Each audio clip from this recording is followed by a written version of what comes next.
Thank you for joining us. I'm 1st District Councilman James Brown, and today I'm here with Timothy Johnson, President and CEO of United Way of the Bluegrass. Thank you for joining me, Timothy. Thank you for having me, Councilmember. Hey, as we come out of the pandemic, one of the things that is most important is helping folks get back to work and eliminating some of the barriers or pathways to career opportunities. In the United Way's Waypoint Center, I think it's new to our area, but it's not new to United Way or to you. Can you tell us a little bit about the Waypoint Centers and kind of what the focus of those centers are? Absolutely. So the Waypoint Center, we consider that our collective impact approach. So what does that mean, collective impact? It's a way of getting different organizations to row their oars in the same direction. That way we get to our destination quicker, better, and faster.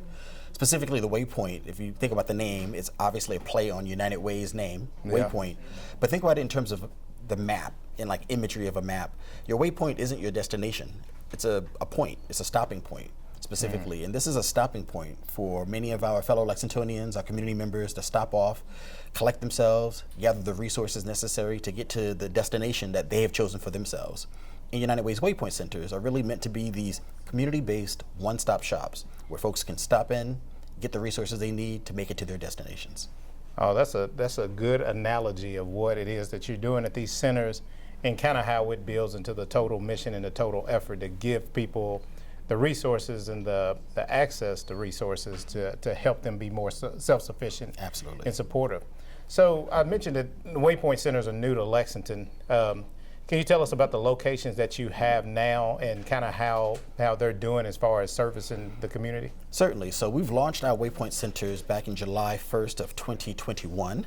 So they've all been in operation now for just over 12 months. We have two in Lexington, one here at the Black and Williams Center, and we have another one located in the Charles Young Center, in East End, which I know you're very familiar with, Very 1st District. Familiar. We also have a third one that's at the Paris YMCA in Bourbon County. And the idea around these centers is we want to replicate more of them, maybe about 5 to 6 of them over the next several years, in both in Lexington and other regional communities around Central Kentucky. Okay.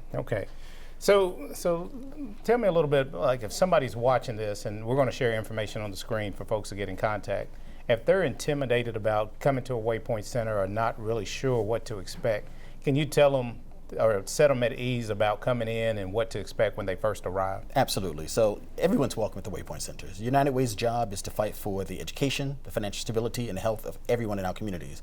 Particularly, we've set up these Waypoint Centers strategically in communities that we know have not been invested in to the extent that we'd like to see over the years. So these Waypoint Centers are meant to be here to help build resiliency, build resources for our community members. So walking through the doors, you can expect to find United Way staff. Here at this particular center, here at the Black and Williams, you'll see Miss Jerry Botts, who is our director of Waypoint Centers, just recently promoted. Also at the Charles Young Center, you'll find Mr. Damon, who is the center manager there, who will be more than happy to hear what your needs are. Now, oftentimes people come in with the thing that their hair is on fire about. You know, hey, I need a crib for my child. And that's great. We can make sure that you have that. But their jobs are to sort of tease out from you what are some of the other problems going on? What are some of the other challenges and needs that you may have? And you may sort of peel back that onion a little bit and find out that maybe you lack access to health care, or you have health insurance but don't know that certain things are paid for with your health insurance. Or maybe you don't have proper income and you're in need of some job readiness services. You need a new resume, you need some interviewing skills, or a better job. You can get that all here at the Waypoint Centers without having to run around town, having several appointments, and having to figure out for yourself, where do I go? So this is really meant to, and I affectionately consider Jerry and Damon our air traffic controllers for the Waypoint Centers. Their jobs are to understand the communities, the needs of the community members, and to make sure that if the services aren't taking place in the Waypoint Centers, that they're going to connect with nonprofits close by so that your needs are met. So by the time you leave, yeah, you'll have that crib, but you'll also have access to things that you didn't know you needed, and that gets more to the root cause of why you came through the door to begin with. Well, I think that's reassuring, and that's good to know. I think a lot of folks in the community, I know Damon and I know Miss Jerry, and I think a lot of folks are familiar with her and the work that she's done and is doing. And I think it's reassuring when they come in and they see a familiar face. And then it also sounds like you provide wraparound services. Sometimes it's important to help people identify what their real needs are and get to some of the root causes. So it sounds like a Waypoint Center is providing direction and pointing the way to self-sufficiency on a lot of different levels. It absolutely is. We started off this work with the idea in mind, how can we help our students better achieve? We didn't want our students to just be in a state of surviving, we wanted them to thrive.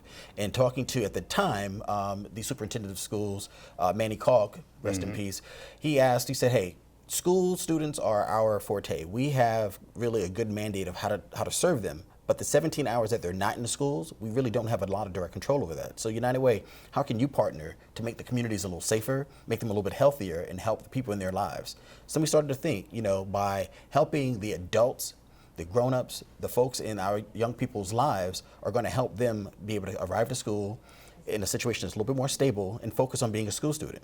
You don't have to worry about coming to school if you're hungry. You don't have to worry about issues of couch surfing because you don't have a stable place to lay your head at night. A lot of our students are suffering from forms of PTSD just from coming from impoverished situations. So how can we help alleviate some of that? We knew that we couldn't just focus on the student. We had to look at the adults and really serve this holistically. And these Waypoint centers are really our sort of sneaky way of serving students, but by doing that, serving the entire community so we can get at our students, allowing them to come to school, their best versions of themselves, and ready to thrive. Yeah. No, I think that's important. I think as many resources that we can give families to be self-sufficient and strong and supportive, I think is going to support our whole community going forward. Absolutely. Yeah. So thank you, Timothy, for joining me, and thank you for all you do for our community and for the United Way. Thank you for being an outspoken advocate of United Way and our Waypoint centers, and we really appreciate the hard fight that you always have for Lexingtonians. So thank you. Thank you.